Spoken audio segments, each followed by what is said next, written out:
स्वागत है आपका सीटेट 2025 की एक और नई वीडियो में। और आज हम करने वाले हैं चाइल्ड डेवलपमेंट पेडागोजी का टॉपिक, जो कि होने वाला है मल्टीपल इंटेलिजेंस। समझते हैं कि मल्टीपल इंटेलिजेंस होता क्या है।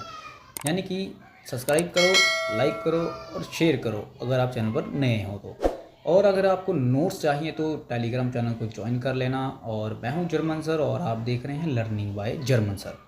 तो जैसे कि हावर्ड गार्डनर, जिन्होंने मल्टीपल इंटेलिजेंस की थ्योरी दी है। इंटेलिजेंस का टॉपिक काफ़ी टाइम से चल रहा है, जैसे कि हमने पहले इंटेलिजेंस पर बात की है काफ़ी देर से इंटेलिजेंस पर। लेकिन अब इंटेलिजेंस का एक और वीडियो आएगी, उसके बाद आपकी साइकोलॉजिस्ट का जो पार्ट है वो स्टार्ट हो जाएगा, जैसे कि प्याचे, कोहलबर्ग, वाइगोस्की, क्योंकि ये ज़रूरी होते हैं।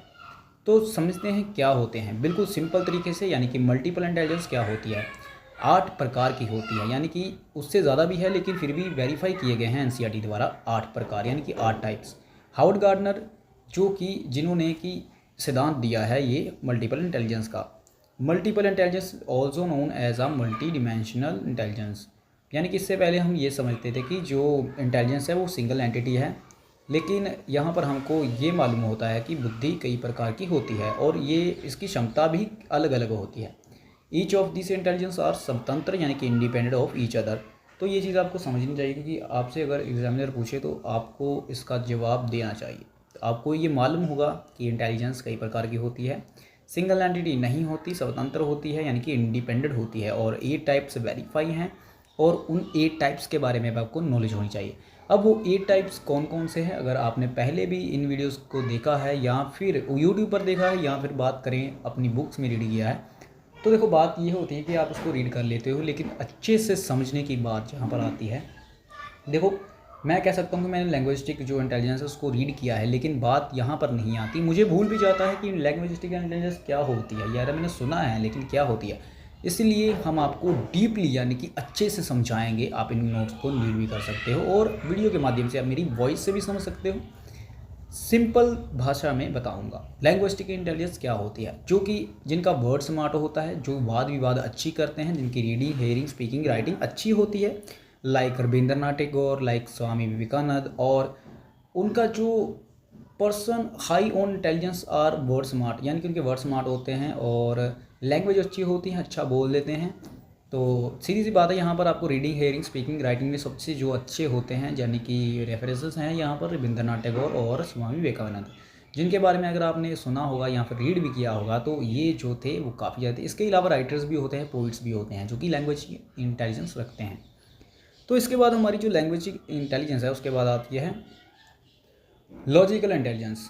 यानी कि लॉजिकल इंटेलिजेंस क्या होती है। Skills in scientific thinking and problem solving, जो प्रॉब्लम सॉल्विंग में मदद करती है, लॉजिकल क्रिटिकली भी।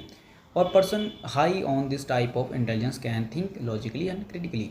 Scientist and Nobel prize winners are likely to strong in the component.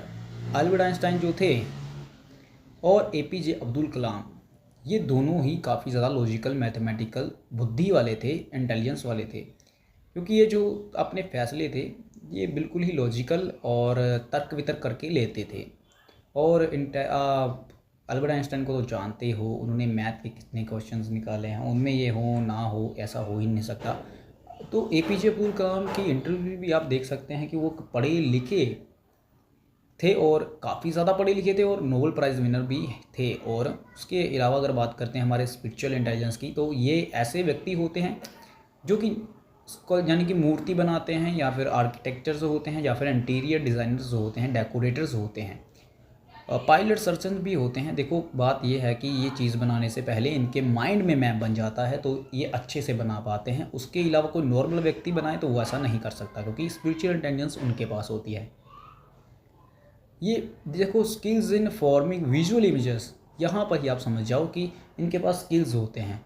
ये विजुअल को इमेजेस में क्रिएट कर सकते हैं, पैटर्न्स को समझते हैं, अच्छे से समझ पाते हैं, इसलिए सर्जन्स जो हैं सर्जरी कर पाते हैं, क्योंकि वो अच्छे से समझ पाते हैं हर चीज़ को।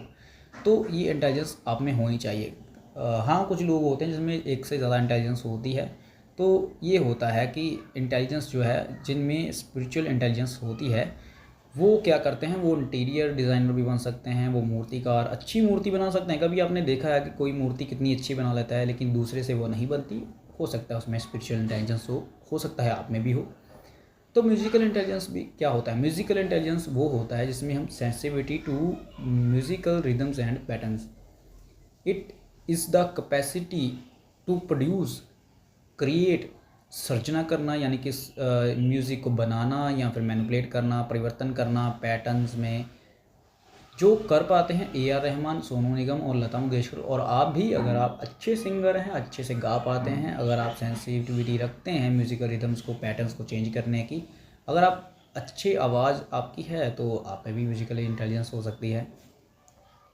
ये चीज़ होती है, सिर्फ आपको समझने की ज़रूरत है। आप पिक्चर भी देख सकते हो। देखो पिक्चर यहाँ पर लता मंगेशकर जी की है, क्यों? क्योंकि रेफरेंस दिया जा रहा है। आप किताब में पढ़ोगे तो किताब में बिल्कुल ही सीधा सीधा लिखा होगा कि ये होती है म्यूज़िकल इंटेलिजेंस, लेकिन यहाँ पर सिंपल है। देखो उसके बाद बॉडी काइनेस्टिक क्या होती है?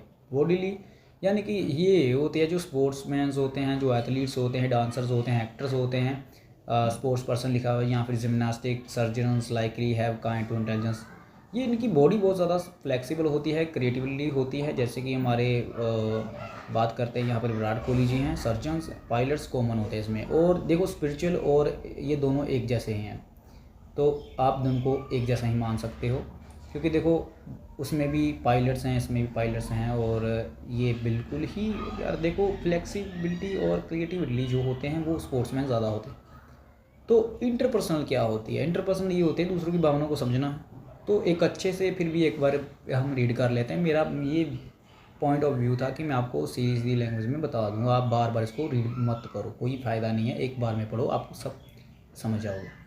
Sensitivity to suitable aspects others behaviour, यानी कि दूसरों के व्यवहार और भावनाओं को समझना, यानी कि साइकोलॉजिस्ट करते हैं, काउंसलर्स करते हैं, पॉलिटिशियंस करते हैं, सोशल वर्कर्स करते हैं, जो रिलीजन्स के लीडर्स होते हैं वो करते हैं, वो या फिर इंटरपर्सनल इंटेलिजेंस वो रखते हैं। हाँ, ये सभी रखते हैं। और इनमें गांधी जी और मदर टेरेसा भी आती हैं। मदर टेरेसा जो कि दूसरों के बारे में ज़्यादा सोचती थी, ये उनके अंदर थी इंटरपर्सनल इंटेलिजेंस। और इंट्रापर्सनल क्या होती है? खुद के बारे में सोचना, खुद के फीलिंग्स के बारे में सोचना, खुद के एग्जिस्टेंस के बारे में सोचना, और लाइफ के मीनिंग के बारे में सोचना। क्योंकि देखो महात्मा बुद्ध जी जो थे वो इंट्रापर्सनल वाले थे, इंट्रापर्सनल इंटेलिजेंस थी उनमें। इसमें संदीप महेश्वरी, और मैं सीधी सी बात महात्मा बुद्ध को ही कहना चाहता हूँ कि एरिस्टोटल और महात्मा बुद्ध, और सीधी बात है person high on ability have human existence. ये काफ़ी ज़्यादा देखो, ये रीड करके आप कंफ्यूज हो सकते हो, लेकिन सिंपल सी बात है, अपने बारे में समझना, अपने मकसद के बारे में समझना, अपने लाइफ के बारे में समझना कि लाइफ क्यों है, मैं क्यों जी रहा हूँ, ये चीज़ें के बारे में समझना। तो ये सिंपल है। देखो आप इतना ज़्यादा कंफ्यूज होने की बात नहीं है। तो ये जो पर्यावरण को समझना, यानी कि नेचुरलिस्टिक जो इंटेलिजेंस होती है, ये भी सिंपल है। ये क्या होती है? ये इसमें हंटर्स आ जाते हैं, फार्मर्स आ जाते हैं, और जो गार्डनिंग करते हैं वो आ जाते हैं, जो उसके अलावा बिल्कुल सिंपल है, जो कि काफ़ी ज़्यादा क्लूज होते हैं। देखा होगा आपने, आपका जो ब्रदर या फिर आपकी सिस्टर होगी जो काफ़ी ज़्यादा गार्डनिंग करते होंगे, फूलों का ध्यान रखते होंगे, बगीचे में ज़्यादा घूमते होंगे, ये होता है उनमें नेचुरलिस्टिक इंटेलिजेंस ज़्यादा होती है। अच्छे तरीके से समझते हैं वो हर एक चीज़ को। तो वीडियो अच्छी लगी तो लाइक करना, सब्सक्राइब करना। देखो ये काफ़ी ज़्यादा सिंपल था, कोई ज़्यादा डिफिकल्ट नहीं था, बिल्कुल अच्छे समझ लिया आपने। और नेक्स्ट वीडियो आपके लिए अच्छी होने वाली है, क्योंकि उसके बाद आपके साइकोलॉजी स्टार्ट होंगे। तो मिलते हैं नेक्स्ट वीडियो।